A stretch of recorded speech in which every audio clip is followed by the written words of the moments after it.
صلی اللہ تعالی علیہ وسلم شاعر کہتا ہے وہ تھے اس منزل پہ، اور مسلمانوں کے معاشرے کے لیے، ہمارے لیے اور آپ کے لیے، کہ وہ تھے اس منزل پہ اکابرین، بزرگان دین، صحابہ کرام، تبع تابعین،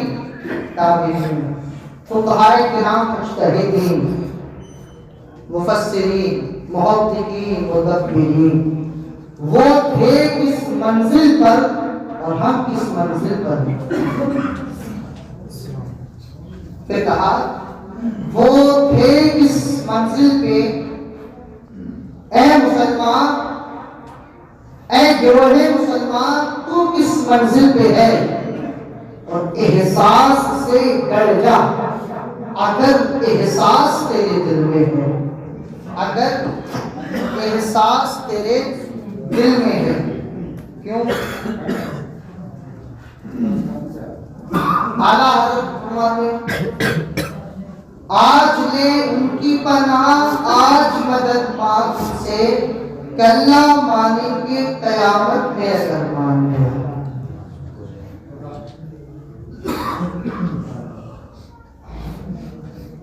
ہمیں اللہ تبارک کیونکہ مصطفیٰ رحمت صلی اللہ علیہ وسلم کی بعثت کے بعد میں نبوت کا دروازہ بند ہو گیا۔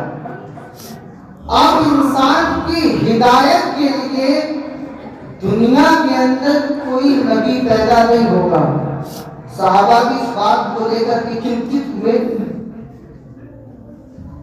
سوچو بچار میں پڑے، غور و فکر کیا اور حیرت میں ہوئے کہ آخر پھر آنے والی سرکار کی امت جب گناہوں میں ملوث ہوگی، جب یہی امت گناہوں کے گڑھے کی طرف اٹی ہوئی ہوگی،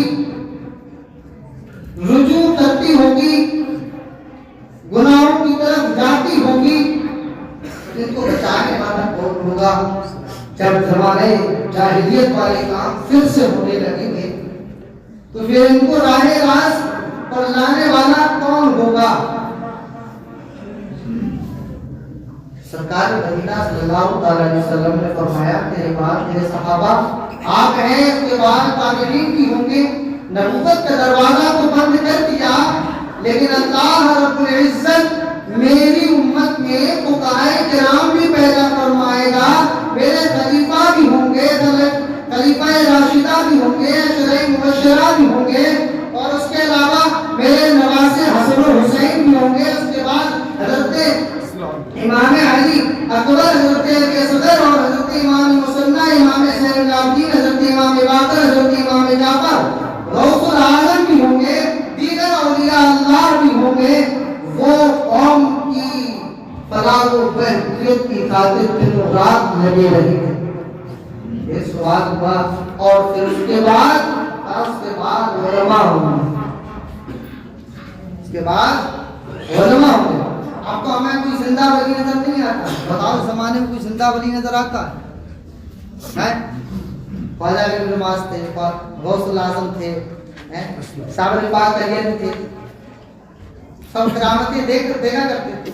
خواجہ صاحب کی کرامتیں دیکھی، لوگ ایمان لے آئے، جو مسلمان تھے وہ سدھر گئے، جو غیر مسلم تھے وہ ایمان لے آئے۔ اب کوئی ہے ایسا ولی؟ ہے ایسا ولی؟ کوئی نظر نہیں آتا، نظر تو کوئی نہیں آتا۔ کس کا اللہ کے نزدیک کیا مقام ہے، یہ اللہ اور اس کا رسول بہتر جانتا ہے۔ دور حاضر میں ظاہر میں تو کوئی ولی نظر نہیں آتا، تو کون کرے گا ہم لوگوں کی ہدایت؟ کون ہم لوگوں کو راہ راست پر لائے گا؟ علماء۔ آج مسجد و مدارس جو چل رہے ہیں وہ سب علماء کرام کی تعریف کی کرتا ہوں۔ سرکار کی حدیث کو لے کر کے میں ایک بات کہہ رہا ہوں کہ علماء کرام تک بات پہنچی، اس کے بعد کوئی بھی نہیں قیامت۔ ہم بتانے کا مقصد یہ، ہم جو لوگ جس صدی میں جی رہے ہیں، یہ صدی وہ ہے کہ یہاں کے بعد کوئی تمہیں ہدایت پہنچانے والا نہیں ہے، کوئی راہ راست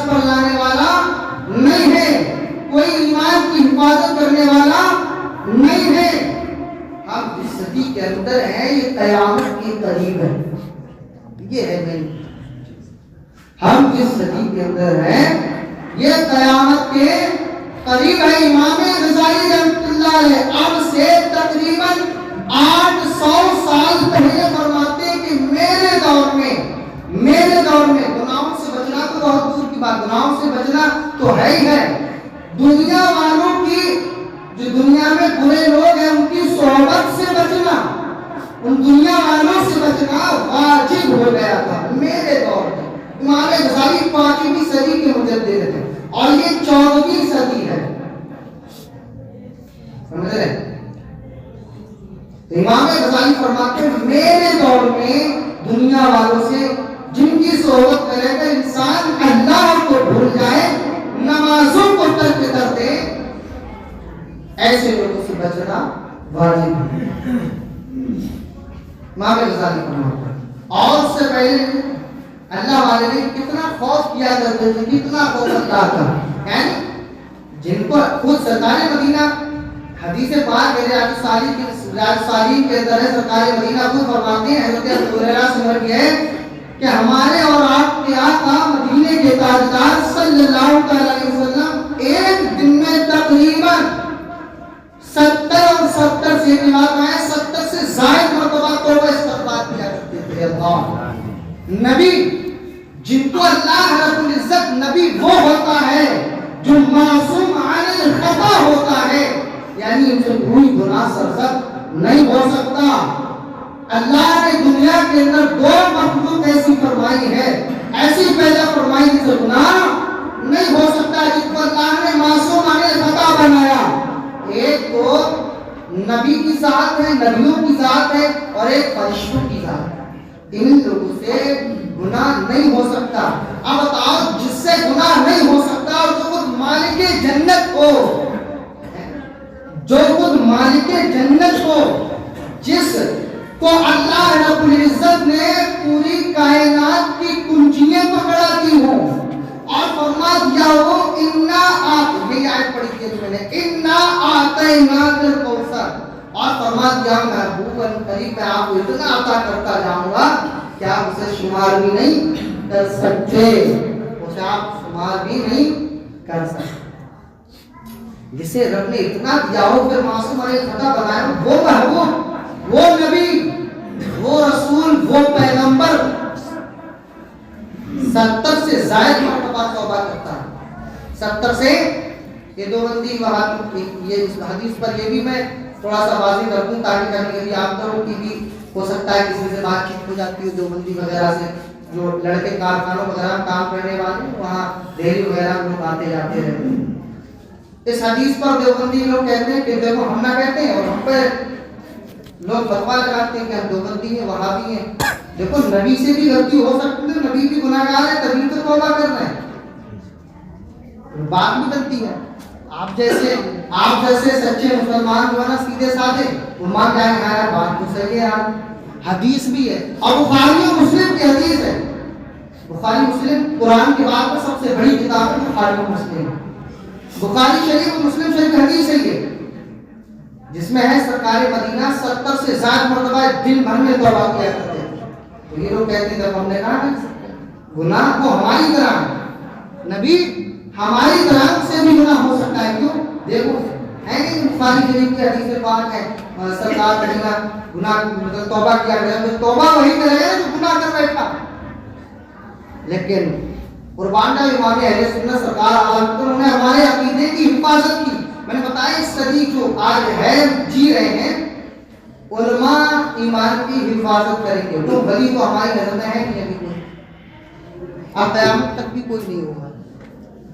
ہے ولی لیکن ظاہر نہیں، جیسے ظاہر ہوتے ہیں تو پہلے کرامتیں دکھاتی، یہ کر دیا وہ کر دیا، ہے نہیں. لوگ ایمان لے آئے اور جو ایمان لائے ہوئے تھے وہ سدھر گئے، ہے نہیں. جو غیر مسلم تھے وہ ایمان لے آئے. اب علماء ایمان کی حفاظت کریں. دیکھیے علماء ہی ہے سرکار اعلیٰ حضرت کی یہ سرکار اعلیٰ حضرت کے احسان دیکھیے. سرکار اعلیٰ حضرت ہمارے عقیدے کی حفاظت فرمائی اور فرمایا اس کی تفسیر کی اور فرمایا یہ اس لیے نبی کریم صلی اللہ علیہ وسلم نے توبہ نہیں کی تھی کہ نبی کونین صلی اللہ علیہ وسلم گناہگار تھے. اس لیے توبہ نہیں کی تھی، بلکہ یہ تو بات ہم بھی مانتے ہیں اور غیر بھی مانتے ہیں کہ اللہ جو مسلمانوں میں نبی پیدا فرماتا گیا وہ اس لیے پیدا فرماتا گیا کہ لوگوں کو ہدایت مل جائے، لوگوں کو نصیحت مل جائے، لوگ سدھر جائے، زمانے جاہلیت سے نکل کر کے اچھے طریقوں کو اپنا لے، اچھے راستے کو اپنا لے، اچھے مسلک کو اپنا لے اور اپنے معبود حقیقی کی عبادت کر لیں۔ اس لیے رب تبارک و تعالیٰ اپنے ایک نبی کو کچھ وقت کے بعد آئیڈیل بنا کر کے مبعوث فرماتا رہا، دنیا میں بھیجتا رہا تاکہ ہر نبی کی امت، اس کا چاہنے والی امت اس کی پیروی کرے اور وہ راہ راست اختیار کر لے، جنت میں داخل ہو جائے۔ ایسے ہی سرکار اعلیٰ حضرت نے فرمایا کہ حدیث اس بات پر مبنی ہے، اس بات کو بتاتی ہے کہ نبی کونین صلی اللہ علیہ وسلم کا ہر قول و فعل ہمارے لیے سنت ہے۔ تو نبی کونین نے جو توبہ کی تھی اس لیے نہیں کی تھی کہ وہ گناہ گار تھے۔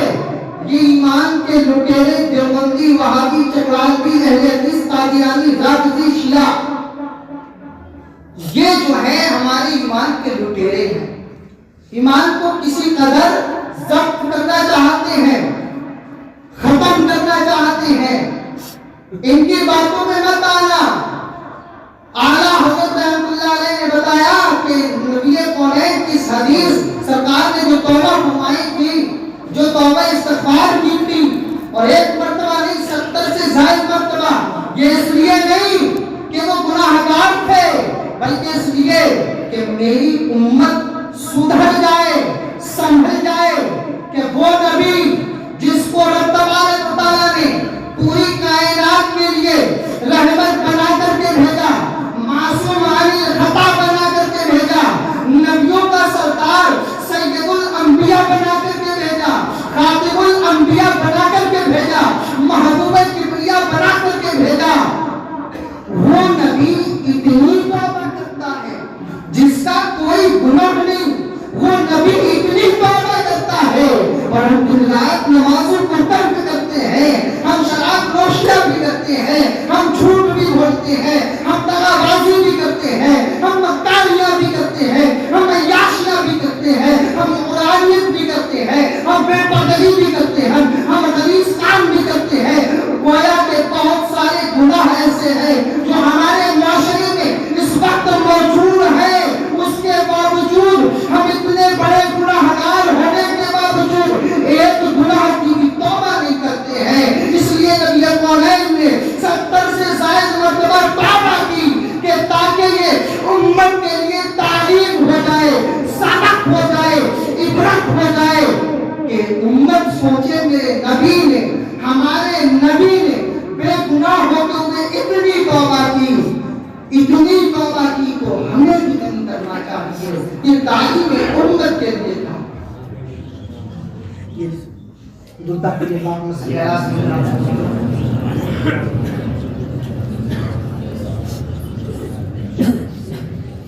السلام علیکم۔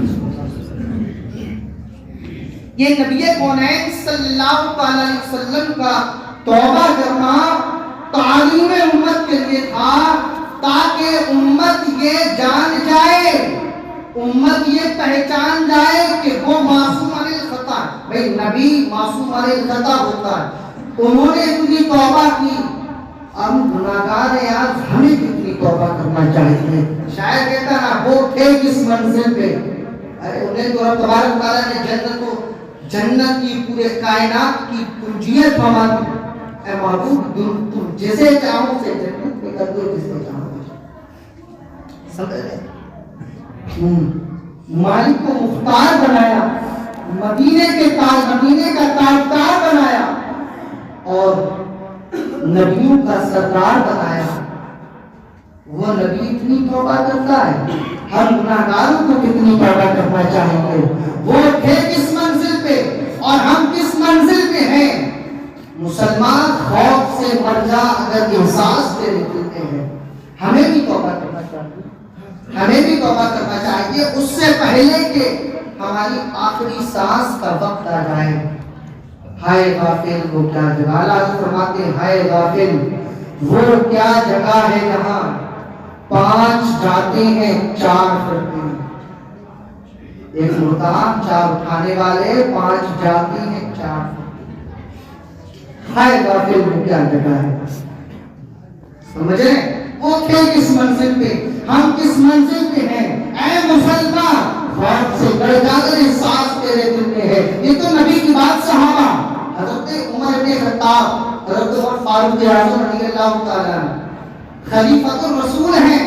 دیکھیں خلیفۃ الرسول ہیں، امیر المؤمنین ہیں، امیر المجاہدین ہیں۔ پھر یوں ہی نہیں، آپ نے 3 بر اعظموں پر حکومت کی، دنیا کے بڑے بڑے 3 بر اعظموں پر حکومت کی۔ اتنا بڑا مسلمانوں کا بادشاہ، اللہ اکبر، اتنا بڑا بادشاہ جس کو امیر المؤمنین کہا جاتا ہے، اللہ اکبر۔ روایتوں میں آیا ہے حضرت عمر فاروق اعظم کی ہیبت سے تو شیطان بھی کانپا کرتا ہے۔ اس طرح سے بھی آیا ہے کہ حضرت عمر فاروق اعظم جس گلی سے گزر جایا کرتے تھے، چاہے وہ اپنوں کی گلی ہوتی تھی یا غیروں کی ہوتی تھی، گلی سنسان پڑ جایا کرتی تھی، سنسان، سب گھروں کے طرف جاتے عمر آنا ہے عمر۔ وہ عمر جب عید کا دن تھا، عید کا دن سارے لوگ عید کے دن سبھی خوشیاں مناتے، روتا کون ہے؟ کوئی نہیں۔ عید کے دن سارے خوشیاں منا رہے ہیں، عیدگاہ کے اندر جا رہے ہیں، اچھا اچھا لباس زیبتن فرمائے ہوئے ہیں، لیکن دنیا کی نگاہوں نے دیکھا کہ عمر ابن خطاب امیر المجاہدین، خلیفۃ الرسول، امیر المؤمنین، عمر فاروق اعظم رو رہے ہیں اور زاروں قطار رو رہے ہیں، سسکیاں لے لے کر کے رو رہے ہیں۔ پوچھنے والوں نے پوچھا بھی، پوچھنے لگتے ہیں اے امیر المؤمنین آپ خلیفۃ الرسول ہیں، آخر آپ کو کس چیز نے رلایا ہے؟ بتا کہ عمر نے کیا کہا، ہم تو عبادت بھی نہیں کرتے، ہم پھولے کس چیز پر؟ لیکن عمر فاروق اعظم جس کو آقا کریم صلی اللہ علیہ وسلم نے حضرت عمر فاروق اعظم کو دنیا کے ہی اندر جنت کی خوشخبری دے دی۔ اب بتاؤ جسے اللہ کے پیارے محبوب نے جس کو دنیا کے اندر جنت کی خوشخبری دے دی ہو، محل دکھا دیا ہو، بتاؤ اسے رونے کی کوئی ضرورت ہے؟ کوئی رونے کی ضرورت، لیکن زاروں قطار رو رہے ہیں۔ لوگوں نے پوچھا عمر اتنے بڑے بادشاہ ہونے کے بعد خوشی کے دن، عید کے دن رو رہے ہو، آخر کس چیز نے تمہیں رلایا ہے؟ کس چیز کا غم ہے عمر؟ بتاؤ تو صحیح۔ تو حضرت عمر نے اپنے سر کو اٹھایا، تاریخ بتاتی ہے آپ کے آنسوؤں کے ریل بنے ہوئے تھے اور آنسوؤں سے داڑھی مبارک تر ہو چکی تھی، اور عمر نے سر کو اٹھایا اور ان لوگوں سے، سوال کرنے والوں سے کہا اے لوگوں، میں اس وجہ سے رو رہا ہوں کہ آج عید کا دن ہے، میں نے جو پورے مہینے رمضان کے روزے رکھے ہیں، میں اس وجہ سے رو رہا ہوں کہ میں نے روزے تو رکھ لیے ہیں، لیکن پتہ نہیں رب تبارک و تعالیٰ کو قبول کیے ہوں گے کہ نہیں۔ وہ جو میں نے پورے مہینے کے روزے رکھے ہیں وہ رب تبارک و تعالیٰ نے قبول کیے ہوں گے کہ نہیں، میں اس وجہ سے رو رہا ہوں کہ اللہ میری جیسی بھی میں نے روزے رکھے ہیں، جیسی بھی عبادت کی ہے، اس کی شان کے لائق تو نہیں کر پایا، لیکن مولا تو قبول فرمانے تو تیری رحمت ہے۔ اور آج ہم کچھ بھی نہیں کرتے، اوپر سے گناہ کرتے ہیں، ہم تب بھی توبہ نہیں کرتے، ہم تب بھی نہیں ہوتے، ہمیں تب بھی احساس نہیں ہوتا۔ وہ امیر المجاہدین شاید کہتا ہے وہ تھے کس منزل پہ، اے مسلمان تو کس منزل پہ ہے، خوف سے ڈر جا اگر احساس تیرے دل میں ہے۔ ہمیں چاہیے ابھی توبہ کیا کریں، گناہوں سے توبہ کیا کریں، کبھی رب کی بارگاہ میں اشکوں کو بڑھا دیا کریں، تاکہ اللہ ہمارے گناہوں کو بخش دے اور اچھا راستہ عطا فرما دے۔ اللہ پاک سے دعا ہے اللہ پاک ہم سب کو توفیق خدا عطا فرمائے، توفیق خدا عطا فرمائے، اور ہم سب کو اچھے راستے پر چلنے کی توفیق عطا فرمائے۔